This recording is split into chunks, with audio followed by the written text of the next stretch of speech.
9월 1일 월요일 매일 묵상을 시작하도록 하겠습니다. 오늘의 본문 말씀은 데살로니가전서 1장 1절에서 10절까지의 말씀입니다.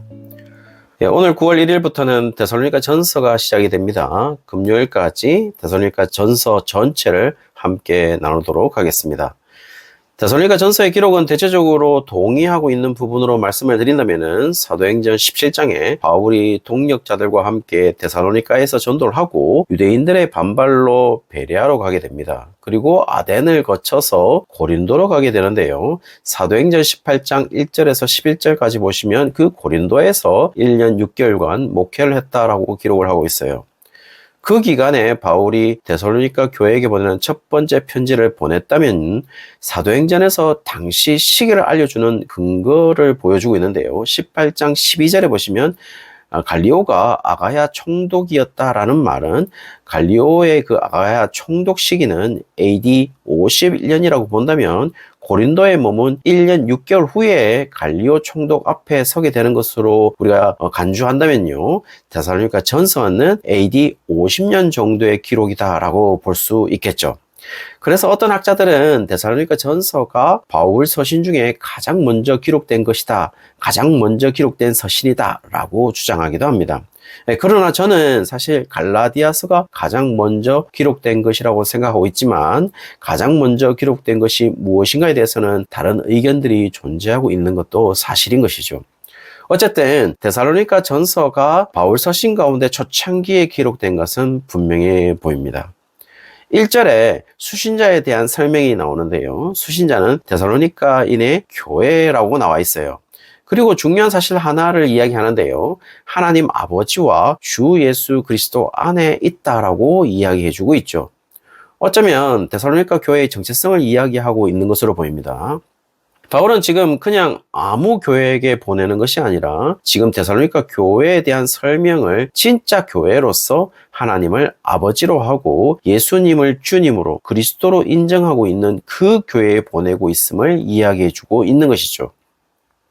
이 사실이 엄청나게 중요합니다. 왜냐하면 바울은 계속해서 선교 여행 가운데 두 부류의 적재자들과 이 논쟁을 하는데요. 한 부류는 유대주의자들로 오직 유일신으로 하나님 한 분만을 믿는 자들과 그 지역의 신앙을 믿는 자들로 늘 이 두 부류와 맞닥뜨리게 되는데요. 유대주의자들의 입장에서 예수님을 하나님으로 인정할 수가 없는 것이고 이방인들은 그 당시 흥행했던 황제 숭배 사상을 무시할 수가 없었기 때문에 하나님 외에 또 다른 성자 하나님을 주장하는 그리고 또 황제가 큐리어스가 아닌 예수님을 큐리어스라고 주님이라고 이야기하는 바울을 인정할 수가 없었을 것입니다. 따라서 바울이 세운 이 교회 공동체의 특징은 예수님을 주님으로 예배의 대상으로 인정할 것인가에서 지금 데살로니가 교회는 그것을 철저하게 지키고 있다라는 사실을 이야기하면서 데살로니가 교회 성도들에게 이 편지를 보내고 있는 것이죠. 그리고 바울은 데살로니가 교회의 특징을 구체적으로 세 가지를 표현했는데요. 3절에 보시면 믿음의 역사와 사랑의 수고와 소망의 인내라고 이야기를 하고 있어요. 사실 조금 아쉬운 부분은 우리 주 예수 그리스도에 대한이라는 이 구문을 소망의 인내에 해당하는 것으로 보일 수 있도록 한글 성경은 되어 있지만 원문은 믿음의 역사와 사랑의 수고와 소망의 인내를 다 꾸며주는 것으로 우리 주 예수 그리스도에 대한 것을 말해주는 것처럼 보여요.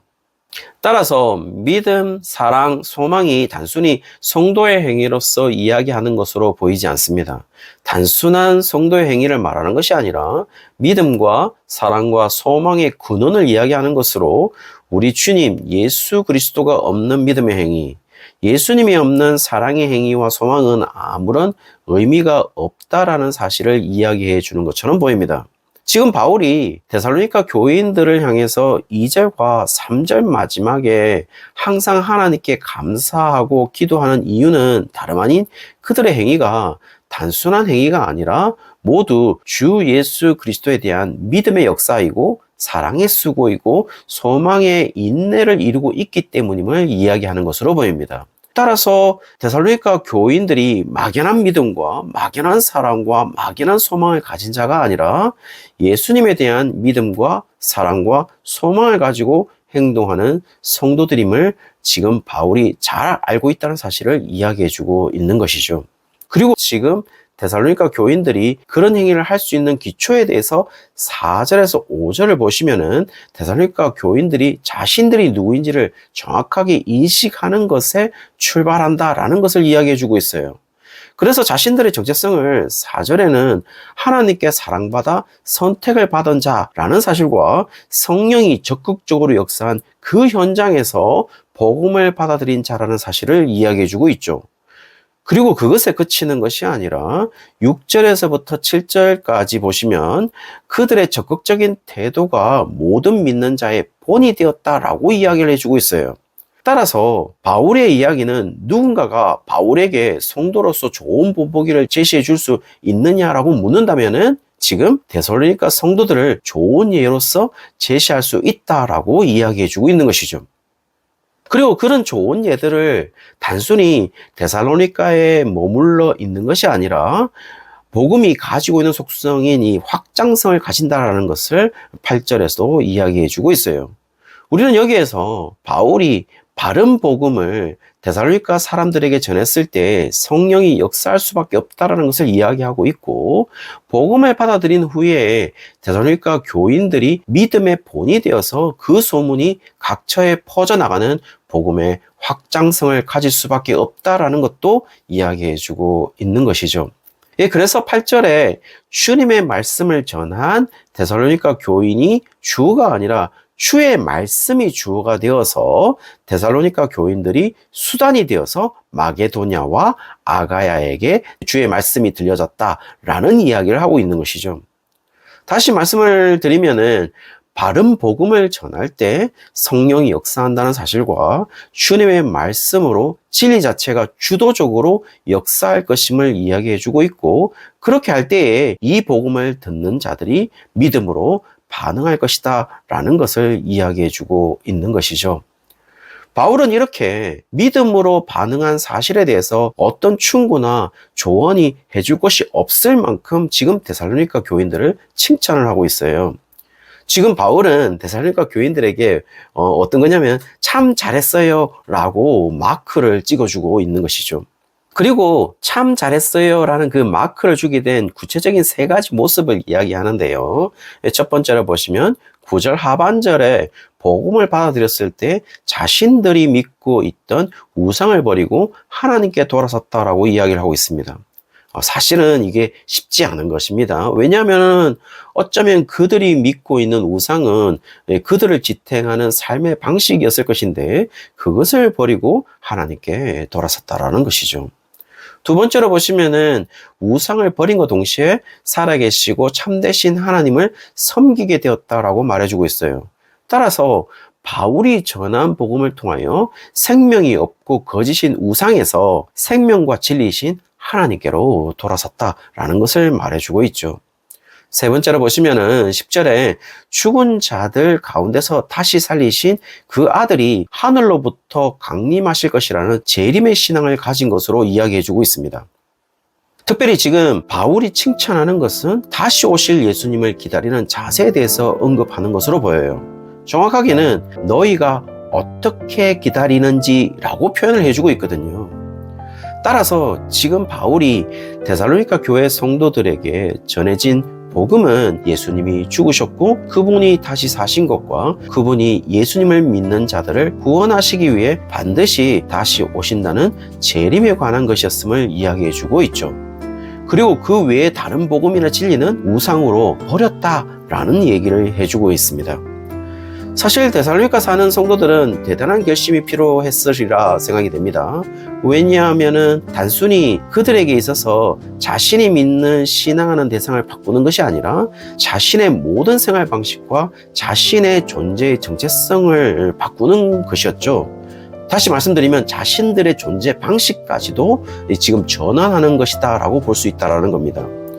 데살로니가의 많은 유대인들이 이것을 듣고 예수님을 믿는 성도로 전환되었다면 그들에게는 사실 모험과 같은 일이었을 것입니다. 그들이 가지고 있는 유일신 신앙에 대한 새로운 정립이 필요했고, 그것은 유대인들이 살아가는 모든 삶의 방식의 전환을 요구하게 되니까요.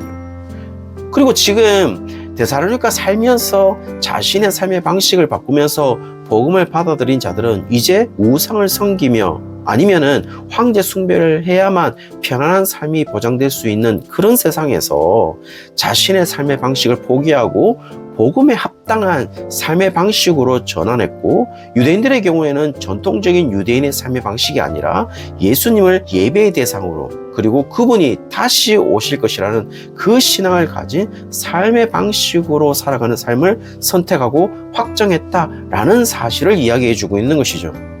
왜 데살로니가에 사는 사람들은 그것을 선택했을까요? 왜 세상에 순응하며 편안하게 살아가는 삶을 선택하지 않았을까요? 그 이유는 이것이 진정으로 생명이 있는 삶이고 그 삶이 내 정체성에 맞는 삶이기에 선택했다는 사실을 이야기해주고 있습니다. 그 사실에 대해서 지금 바울은 하나님께 감사하고 있는 것이죠. 사랑하는 성도님들, 오늘 우리의 삶이 데살로니가 교회 성도들의 삶과 동일하게 삶을 살아내고 있으리라고 생각합니다.